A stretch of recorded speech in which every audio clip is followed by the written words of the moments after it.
Bugun Toshkent gumanitar fanlar universitetining Samarqand kampusida Yangi O'zbekistonda yangicha boshqaruvlar davri shiori ostida direktorlar kengashi respublika forumi tashkil etildi.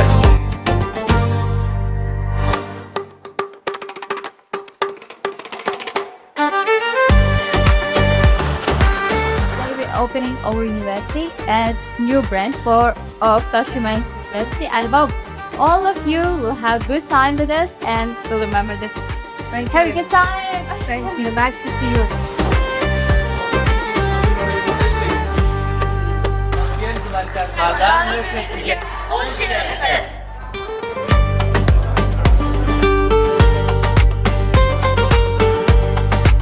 Assalomu alaykum.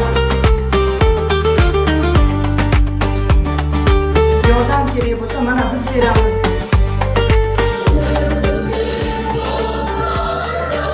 Hammamizning bir maqsadimiz bu maktab bo'ladimi, maktabgacha ta'lim tashkiloti bo'ladimi, oliy ta'lim bo'ladimi, yoshlarga ta'lim tarbiya berish.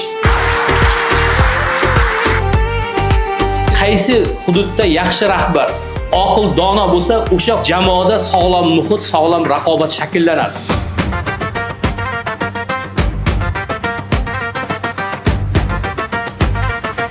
Mazkur forum ta'lim tizimidagi zamonaviy yondashuvlar, yangi boshqaruvlar va innovatsion fikrlarni bir maydonga jamladi. Respublikamizda turli hududlardan tashrif buyurgan soha vakillari esa ta'lim sifatini oshirishga bo'lgan doir masalalarni muhokama qildi.